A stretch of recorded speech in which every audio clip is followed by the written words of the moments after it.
Jumpa lagi di Khasnya Pekanbaru.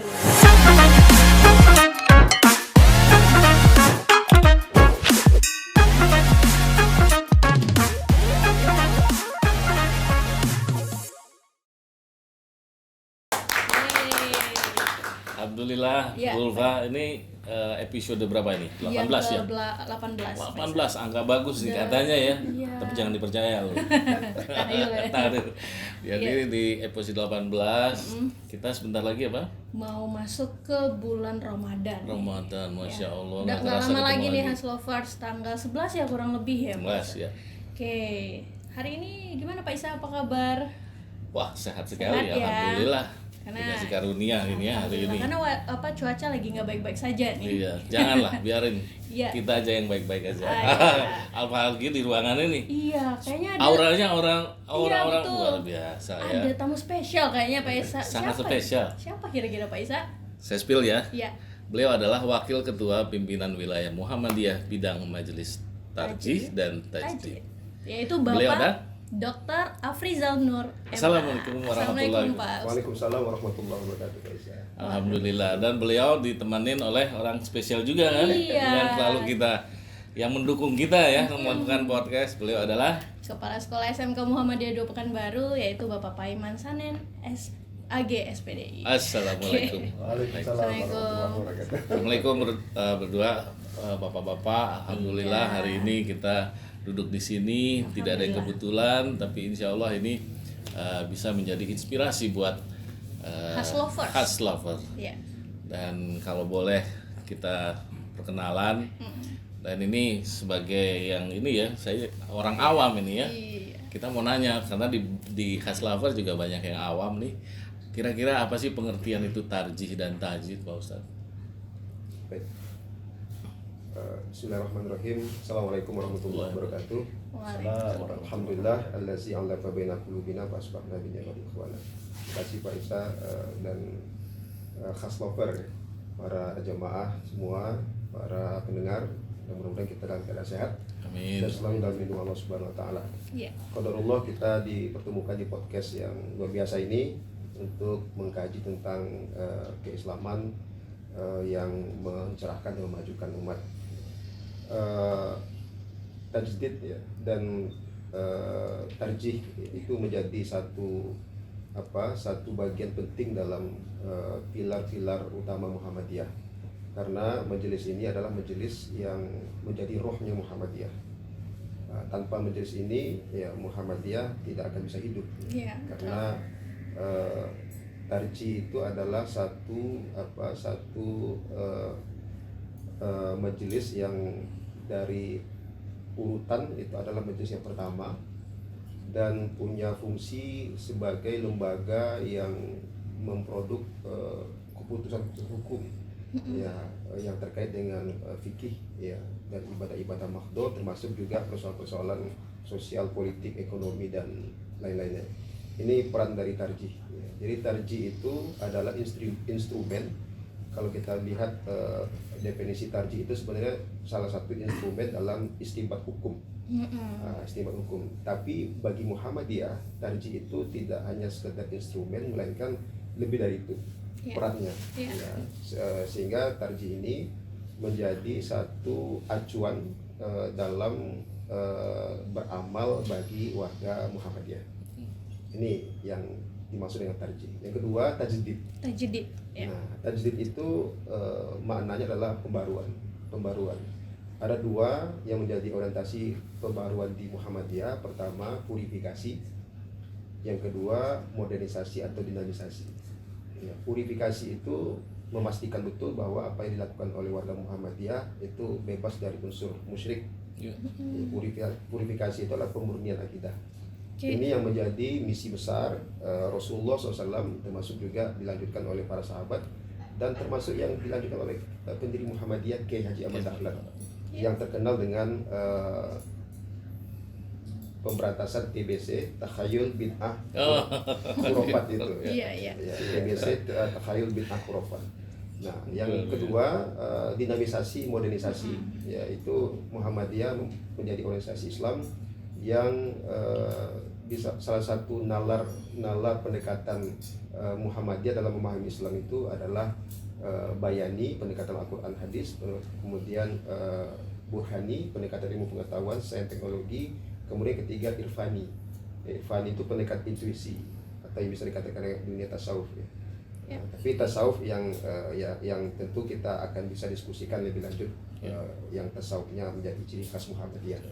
Nah inilah yang menjadi makna dari tarjih dan tajdid. Nah sekarang menjadi majelis, salah satu majelis yang memang melaksanakan fokus dakwah tematik, yaitu mendakwakan hasil himpunan putusan tarjih yang berisi tentang putusan-putusan hukum. Yang kita lihat kalau buku HPT itu sangat inklusif sekali, sangat inklusif. Artinya ada pluralitas ya. Yeah. Pluralitas bukan pluralisme ya. Iya. Pluralitas itu kemajemukan, tanawu fil ibadah. Apa yang diputuskan oleh kawan-kawan kita ormas lain seperti praktek dalam sholat dan seterusnya itu terangkum dalam HPT semuanya itu. Tetapi yang menjadi pilihan Muhammadiyah adalah ini. Nah, begitu luar biasanya Muhammadiyah menghormati keragaman, tidak hanya kepada saudara-saudaranya yang berbeda dalam pandangan dan putusan hukum, tetapi bahkan pada seluruh anak-anak bangsa yang berbeda agama, berbeda keyakinan. Muhammadiyah membuka diri sehingga Muhammadiyah menjadi organisasi Islam yang inklusif, yang moderat. Itu yang tidak menjadi eksklusif ya. Kalau eksklusif kan kita membatasi kebenaran hanya dari sudut perspektif pandangan kita. Begitu. Masya Allah, Ustaz Fahsa ya. Dalam. Bagaimana Pak Iman ya? Luar biasa, ini pencerahan luar biasa. Pencerahan luar biasa ya. Betul. Dan kalau boleh sih Pak Ustadz ya, kami di-share, Syaf Lover di-share pengalaman apa saja yang sudah dilakukan sampai saat ini sampai menjabat wakil ketua. Ya baik, jadi perjalanan saya memang dibesarkan dari tradisi pondok pesantren, dari kecil sampai selesai, kemudian kuliah di institusi agama Islam, lembaga pendidikan tinggi agama Islam ya, yang takhasusnya juga saya ambil tafsir ya, karena memang ini menjadi bagian dari tanggung jawab kita ya, untuk mencerahkan umat ini langsung kepada sumber hukum Islam itu sendiri, yaitu Al-Quran dan hadis. Pemahaman keislaman yang terbaik itu adalah pemahaman keislaman yang langsung merujuk kepada sumber keislaman itu. Maka itu yang menjadi motivasi saya menjadi salah seorang akademisi tafsir di UIN Sultan Syarif Kasim, tepatnya di Fakultas Usuluddin UIN Syarif. Jadi Bapak juga dosen di sana. Wah, luar biasa. Selain menjadi wakil Muhammadiyah ya. Iya betul. Dan dengar-dengar sempat nggak pulang lama dari negara jiran ini. Iya, alhamdulillah ketika diamanahkan ya, diberikan tugas oleh Pak Rektor, tugas belajar ya, kita mengambil peluang itu, mengambil ke negeri jiran ya, Malaysia, khususnya di Faculty of Islamic Studies, jurusan Al-Quran dan Sunnah. Memang fokus ke tafsir. Ya, di S2, S3 ya, tafsir, S1 juga tafsir. Mudah-mudahan insya Allah ya dimudahkan untuk jalan ke profesor. Insya Allah. Amin. Luar biasa. Jadi ini untuk menjadi visi dan misinya sendiri, itu konteks ke dalam Muhammadiyah itu gimana Pak? Jadi konteksnya kan di zaman sekarang itu dengan Muhammadiyah saat ini, gitu kan? Perannya itu dalam mewujudkannya seperti apa?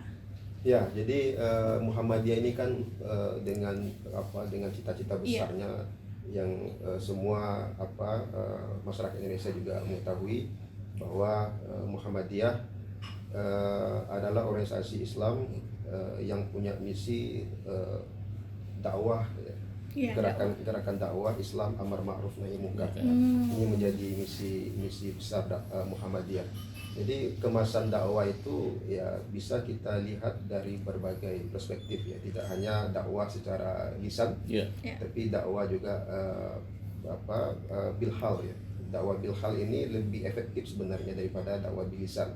Karena Rasulullah itu berperan sebagai sosok sosok utusan Allah yang mendakwakan Islam itu lebih banyak dari aspek hal keadaan. Keadaan. Jadi itu suatu ketika istri Rasulullah Aisyah ditanya sahabat Nabi tentang bagaimana akhlak Nabi, kaifa kana khuluquhu. Aisyah menjawab kana khuluqul Quran. Jadi Nabi itu adalah Al-Quran yang hidup, ya Al-Quran yang berjalan, sehingga semua perilaku, bahasa, sikap dan ketetapan Nabi itu semuanya bersumber dari Al-Quran. Nah inilah Muhammadiyah. Muhammadiyah ya. Jadi luar biasa ya. Jadi kalau mau lihat apa aja hukum-hukum yang ada di dalam Al-Quran, ke tempatnya langsung. Tapi balik ke Papa Iman nih, Bapak kan juga udah berkecimpung di Muhammadiyah. Apa dulu Muhammadiyah atau NU nih? Apakah udah berapa lama? Apa dari lahir begitu Pak? Oh gitu ya. Iya baik. Pandangannya bagaimana? Ditanya apakah lahir langsung Muhammadiyah? Baik, jadi keluarga saya. Iya. Memang keluarga NU Ustaz. Tapi alhamdulillah saya nggak tahu juga kenapa saya disekolahkan di Muhammadiyah. Baik. Nah, itu. Dari sejak jadi di kampung saya itu dulu waktu kecil ada 2 surau itu. Yeah. Saya waktu nggak tahu di Muhammadiyah ya. Cuman saya kok ngajinya beda ya. Orang wajah tuh saya kok Allah baik. Nah, setelah saya besar baru tahu. Wah. Dari kecil saya sudah di Muhammadiyah kan oleh ayah saya kan.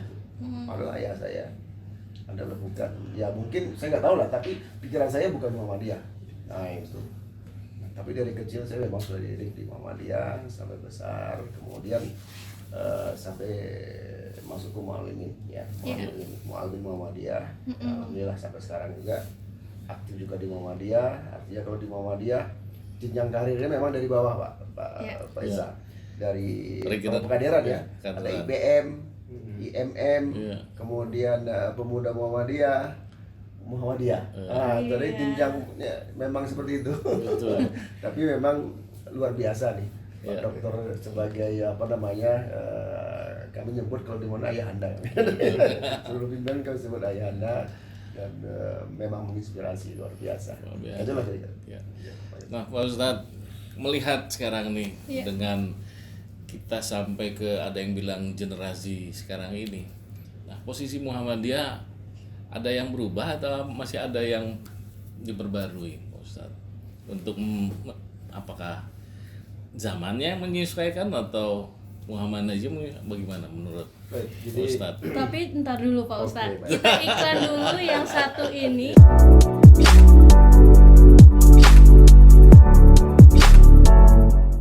Kembali lagi di Khasnya Pekanbaru. Yeay. Masya Allah. Iklan dulu. Kok berani-beranian sih nyetopin? Sama ayah ya? Iya, mohon maaf ya. Lanjut ya. Gimana tuh jawabannya yang tadi? Silakan. Di stop sesuai SOP kan. Baik, jadi, aman ya, aman. Jadi ini pertanyaan yang luar biasa ya. Tentunya Islam yang harus yang harus disesuaikan oleh umatnya di zaman apapun, di peradaban apapun. Karena Islam itu wa ma arsalnaka illa rahmatan lil alamin. Misi besar Rasul itu diutus Allah ya untuk rahmat ke semua alam. Jadi Islam itu agama universal, agama yang juga untuk semua ya. Dan terkait dengan generasi Z hari ini ya tentu Muhammadiyah mengambil peran bahwa Islam solilikuli zaman wal makan. Islam itu relevan sampai kapanpun, sehingga kita Muhammadiyah perlu untuk memastikan bahwa institusi pendidikan agama Islam kita dalam hal ini adalah sekolah-sekolah ya, itu harus menanamkan nilai-nilai keislaman yang terangkum dalam mata pelajaran al-Islam dan kemuhammadiyan itu menanamkan nilai-nilai keislaman. Kemudian keberadaan pondok pesantren. Pondok pesantren juga ke depan ini ya di Riau kita akan terus gesah pertumbuhan pondok pesantren di Riau ini sama hendaknya dengan pertumbuhan sekolah-sekolah SMK, MA dan seterusnya di Pekanbaru dan Riau. Ini menjadi institusi pendidikan yang memastikan bahwa generasi Z ini ya adalah generasi yang tidak hanya cerdas secara kognitif, tetapi punya adab dan akhlak karimah. Jadi kita ada sedikit cerita ya, ketika Imam Bukhari, Imam Bukhari itu adalah salah satu perawi hadis ya, yang luar biasa ya, dan hadis-hadis yang diriwayatkannya itu tidak ada yang satu pun yang dhaif, semuanya sahih. Jadi dalam satu perjalanan Imam Bukhari biasa mencari hadis itu sampai ratusan kilometer untuk hanya mencari satu hadis. Satu ketika dia menjumpai salah seorang perawi hadis ya, yang mencari kuda ya, yang lepas dari tambatannya, sehingga dia membawa satu ember yang bagi Imam Bukhari dia penasaran. Nah, kemudian dia hampiri ya, dan menanyakan ini tujuannya bawa ember apa? Untuk memancing kuda supaya kudanya datang. Ya biasa kita kalau ada ternak kan gitu ya, ada ayam ya, dikasih makan ya. Padahal di apa kita kan nggak ada makanan ayam itu. Nah, memancing padahal dia mendekat. Atau kucing kan gitu. Betul. Ini untuk memancing. Ada nggak sesuatu makanan di? Nggak ada. Imam Bukhari segera tinggalkan tempat itu dan membuka daftar perawi hadisnya dan dia coret itu. Dan dia coret itu dan dia katakan, demi Allah saya tidak akan percaya kepada orang yang membohongi kuda. Sama kuda aja nggak boleh bohong gitu. Iya sih, jadi takut kuda. Biasa. Begitu dahsyatnya kepada kuda saja, tidak boleh berbohong, dan Imam Bukhari coret itu, apalagi berbohong kepada guru, berbohong kepada dosen, berbohong kepada orang masyarakat, tua, rakyat, bangsa. Wah, ini luar biasa. Ini adab. Jadi adab itu harus lebih awal dari ilmu. Nah itu yang saat ini tuh anak muda zaman Gen Z sekarang itu lebih ilmu dulu ya. Ilmu Beliau dulu lebih pintar dari kita ya. Iya. Itu yang terjadi saat ini Ustaz. Jadi kayak harus lebih awal dulu. Ulama-ulama kita dulu mencari adab itu luar biasa, puluhan tahun baru ilmu.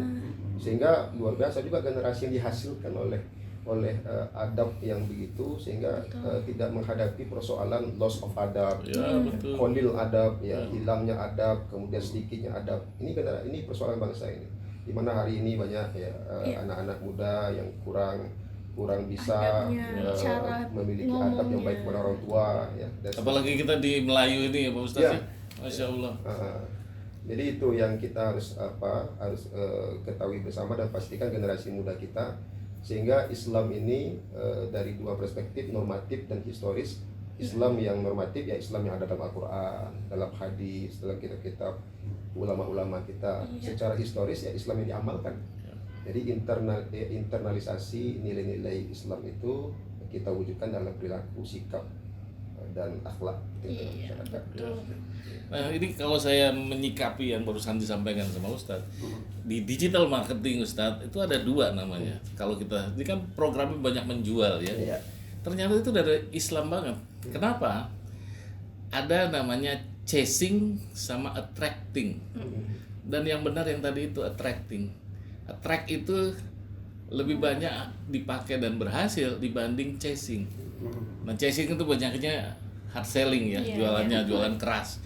Ternyata attracting ini ilmunya dari Islam, Masya Allah. Jadi harus lover, jangan banyak-banyak jualan keras, harus attracting. Bawa ember air tadi itu ya, padahal dari Imam Bukhari contohnya. Lanjut Pak Ustadz, apa nih kita mau diskusi hari ini? Ya, jadi banyak tradisi-tradisi ilmu itu diambil dari para ulama-ulama kita. Jadi generasi muda juga harus percaya diri ya bahwa ilmu pengetahuan itu banyak warisan para ulama kita. Misalkan kalau saya di UIN itu, saya selalu katakan ke mahasiswa, kita harus bangga bahwa tradisi kutip mengutip itu ya, ibit, objit dan seterusnya itu sebenarnya khasanah Islam. Khasanah Islam ya, kejujuran intelektual.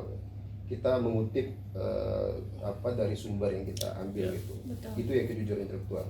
Saya teringat dengan apa yang dikatakan oleh Imam Al-Qurtubi. Imam Al-Qurtubi saya kutip, min barokatil ilmi ayyudafu qaul ila qaili. Dari keberkahan ilmu itu adalah mengutip satu perkataan dari orang yang mengatakan. Ini yang ibid itu. Ini yang ibid, ini yang objek, ini yang referensi, dapat pustaka. Itu khasanah Islam yang luar biasa. Yang harus diketahui oleh generasi Z, sehingga kita tentu punya kebanggaan ya, bahwa adab itu harus kita letakkan di atas, di bawahnya ilmu. Betul tuh, Kak Slaver. Harus ada catatan kaki loh ya. Kalau nggak ada catatan kaki, jangan diakuin gitu ya. Nggak jelas sumbernya. Nggak jelas sumbernya. Lanjut Pak Ustadz. Ya, jadi alhamdulillah Muhammadiyah ya dengan dengan majelis tarjih dan tajdid ini terus kita akan memberikan pencerahan dan memajukan umat ya, melalui Muhammadiyah. Ya, tentunya juga dalam hal ini kita memandang Muhammadiyah sebagai ormas yang secara bersama-sama dengan ormas lain punya tanggung jawab besar untuk bangsa ini, supaya bangsa ini menjadi bangsa yang bertabat ya, bangsa yang maju, mencerahkan negara, bangsa dan semesta. Ini menjadi misi besar Muhammadiyah. Sehingga kita tarjih ya, selalu melakukan upaya-upaya yang digariskan oleh para pimpinan kita, pimpinan pusat Muhammadiyah, yaitu menginternalisasi dan menginternasionalisasi nilai-nilai Muhammadiyah, manhaj Muhammadiyah, baik di dalam komunitas masyarakat persyarikatan Muhammadiyah ataupun secara umum masyarakat Islam secara luas gitu, termasuk masyarakat dunia. Ya, ini yang dimaksud dengan internasionalisasi. Nah, internasionalisasi itu wujudnya bisa kita lihat dengan adanya pimpinan cabang istimewa Muhammadiyah di banyak negara. Di banyak negara. Berapa negara sekarang Pak Ustadz? Yang ini sudah lebih dari 15 negara. 15 negara. Ya, ada di Australia, ada di Mesir, di Sudan, ya. Ada PCIM, pimpinan cabang istimewa Muhammadiyah. Yang hari ini kita alhamdulillah PWM kedatangan tamu dari pimpinan cabang istimewa Muhammadiyah. Hari ini ya? Malaysia. Alhamdulillah itu disambut oleh pimpinan wilayah Muhammadiyah Riau. Inilah koneksi kita, bagaimana Muhammadiyah ini menjadi ormas Islam tidak hanya di Indonesia, menjadi ormas Islam yang diterima di seluruh dunia dan internasional. Kalau di Riau sendiri seberapa besar Pak Ustadz yang diurus nih, terutama untuk pendidikan? Muhammadiyah di Riau kan sampai ranting ya. Keberadaannya itu ada di seluruh kabupaten kota di Riau. Yang kita sebut dengan pimpinan daerah Muhammadiyah, kota kabupaten di Riau. Di bawahnya secara hierarki tentu pimpinan pusat, pimpinan wilayah, pimpinan daerah, pimpinan cabang, pimpinan ranting. Nah, itu secara hierarki organisasinya. Dan insya Allah Pak Pemanya di Riau sudah lengkap semua itu, termasuk juga ortomnya. Jadi ortomnya jadi lengkap semua. Muhammadiyah di level ini SMK, SMK ini IPM. Kemudian ada di level perguruan tinggi Ikatan Mahasiswa Muhammadiyah. Di level pemuda itu pemuda Muhammadiyah. Yang perempuannya Nasyiatul Aisyah. Lengkap semua. Yang bela dirinya ada tapak suci. Lengkap ya. Lengkap semua alhamdulillah. Berarti ntar lagi ada digital marketing untuk yang itu ya, bagaimana mencerdaskan bangsa. Jadi bagaimana Pak menurut Bapak melihat bahwa Muhammadiyah dalam mempromosikan pendidikan di kebudayaan Indonesia, di masyarakat umumnya? Ya, kita maaf Pak Ustadz, seperti yang sudah kita tunggu lagi yang ini.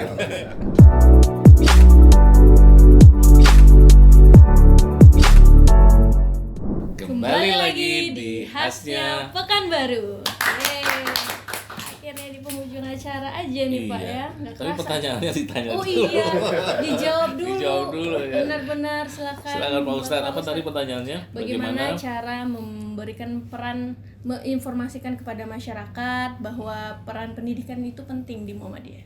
Ya, baik. Jadi seperti awal tadi kita sampaikan bahwa nalar pendekatan pemahaman keislaman Muhammadiyah itu ada 3. Pertama bayani itu tidak boleh ditinggalkan karena memang bersumber Al-Quran dan hadis.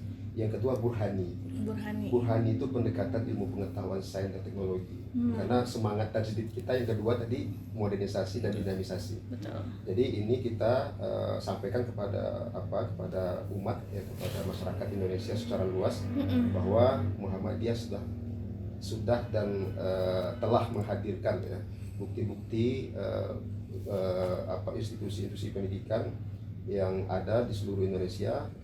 Kemudian berikut juga dengan para ilmuwan-ilmuwan Muhammadiyah yang itu menjadi bagian dari promosi kita ya, untuk pendidikan itu di Muhammadiyah sangat diutamakan ya. Bahkan itu pada posisi kedua setelah Bayani tadi, Burhani dan Irfani tadi. Nah, ini menjadi bagian dari promosi kita kepada umat Islam ya, karena memang sangat efektif. Kita lihat di fakta di beberapa sekolah-sekolah Muhammadiyah, ternyata yang bersekolah di Muhammadiyah itu bukan saja anak pengurus Muhammadiyah, tetapi seluruh masyarakat Indonesia. Bahkan yang tidak satu ormas Islam dengan Muhammadiyah pun mempercayakan anaknya dididik di Muhammadiyah. Ini luar biasa sekali. Jadi konsep moderat itu memang betul-betul kita temukan di Muhammadiyah. Belum lagi yang tidak beragama Islam, tidak beragama Islam. Mereka percaya dengan institusi Muhammadiyah karena memang seperti yang disampaikan, Muhammadiyah adalah organisasi Islam yang inklusif. Yang inklusif bukan eksklusif. Jadi kita melihat dari manapun kebenaran itu ya kita harus ambil, namun harus dipastikan bahwa tetap bersumber daripada konstitusi Islam, Al-Quran dan hadis Nabi Muhammad SAW. Tapi biar lebih lengkapnya tentu Pak Kepsek. Wah, pelaku ya. Pelakunya Praktisi. Gimana Pak? Di dunia pendidikan nih selama ini. Iya, tadi disampaikan oleh Syekh kita, Dr. Al-Zainur, bahwa ya kan alhamdulillah saya dipercaya oleh Persyarikatan Muhammadiyah untuk yang dituju ke selangkah di salah satu sekolah milik Muhammadiyah ini. Dan kami yaitu di SMK Muhammadiyah 2. Nah, di SMK Muhammadiyah 2 seperti yang tadi kita sampaikan bahwa program kami memang di sekolah ini, kami kan SMK, ada jurusan TKJ, BPLJ, DKV, akuntansi, kemudian digital marketing, kemudian ada juga manajemen perkantoran dan logistik. Nah, jadi kalau hanya itu yang dikedepankan, itu sama saja semua sekolah. Kan? Terus apa plusnya kita di Muhammadiyah? Nah, tadi ada bayar dan segala macam tadi kan. Kita bersumber pada Al-Quran Sunnah. Makanya ada satu di sekolah kita ini di Muhammadiyah secara umum ada satu wakil kepala sekolah yang membedangi bidang keislaman dan kemuhammadiyahan. Nah, jadi kalau ingin ahli akuntansi tapi dia taat mengamalkan ajaran agama Islam, maka masuklah ke sekolah Muhammadiyah. Aman itu ya? Insyaallah. Jadi kalau Pak Isa mungkin datang pagi ke sekolah kita itu, akan nampaklah itu di lapangan siswa kita sholat duha. Setiap pagi. Setiap pagi. Sholat duha. Zuhur berjemaah juga. Berjamaah. Nah, itu kalau sholat duha memang munfarid ya, walaupun sama-sama tapi munfarid masing-masing. Minimal rakaat.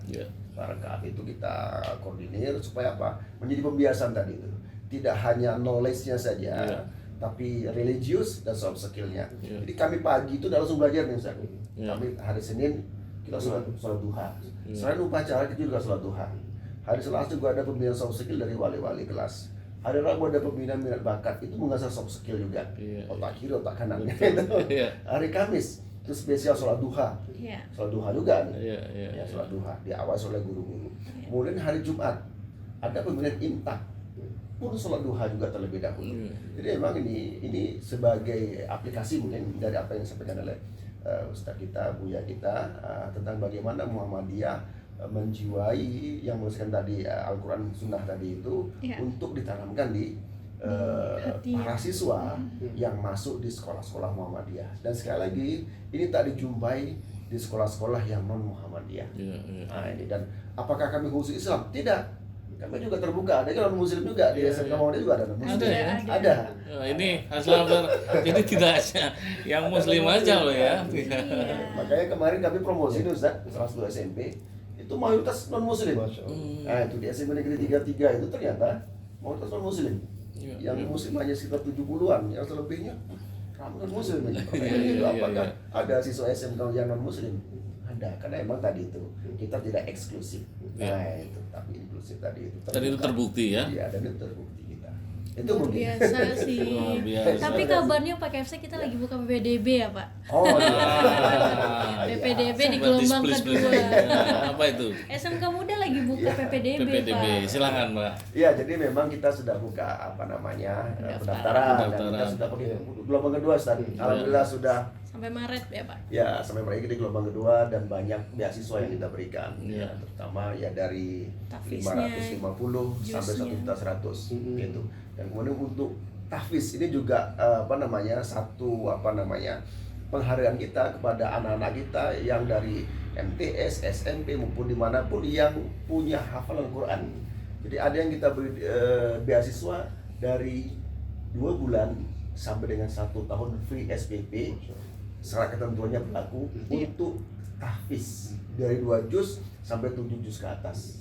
Nah, kita berikan beasiswa khusus untuk anak-anak kita memang yang punya kemampuan tahfiz itu. Nah, ini mungkin Benar, Jadi, Pak. Luar biasa. Luar biasa. semuanya. Mas Lover yang butuh ya, yang butuh. ya betul. Ayo gabung bersama Jangan SMK bohong. Muhammadiyah. Jadi orang tua murid Mas Lover yang masih bingung mau menyalahkan putra-putranya mau kemana silakan. Ya, ini salah satu dan juga perusahaan yang mencari tenaga-tenaga yang benar-benar punya adab Iya. tuh diajarin semuanya Harus ya. ya, Dan adab. tidak hanya ilmu saja, tapi punya adab. Lanjut Pak Ustadz, apa ini? Baik, jadi itu khasnya Muhammadiyah Iya. yang tadi disampaikan oleh Pak Kepsek ya, Iya. menjadi biasa. Sebuah habit yang habit ditumbuhkan ya, mungkin branding juga kan khas dari Muhammadiyah. Betul. Artinya semua anak-anak bangsa yang bersekolah di Muhammadiyah insya Allah akan mendapatkan apa yang disampaikan oleh Pak Kepsek itu. Betul. Dan harus sejalan antara kognitif, afektif dan psikomotorik itu.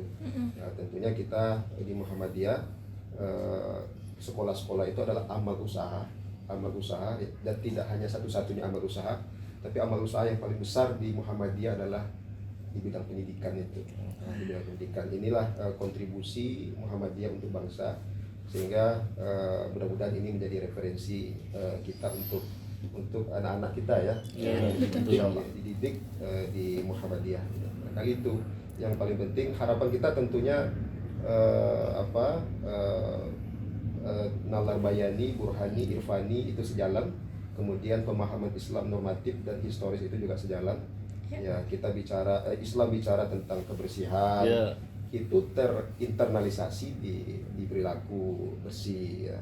Islam mengajarkan disiplin, as-sholatu ala waktiha. Ya, tentunya juga itu menjadi penyemangat kita untuk disiplin pada aspek-aspek lain.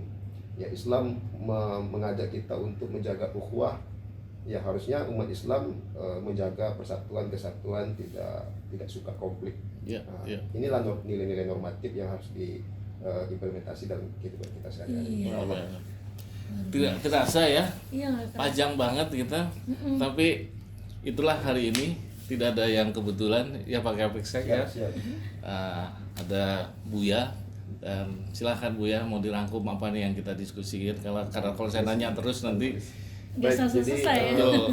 Terima kasih Pak Isa. Silakan. Alhamdulillah beberapa bulan yang lalu kita Muhammadiyah kedatangan mufti ya. Mufti dari Perlis.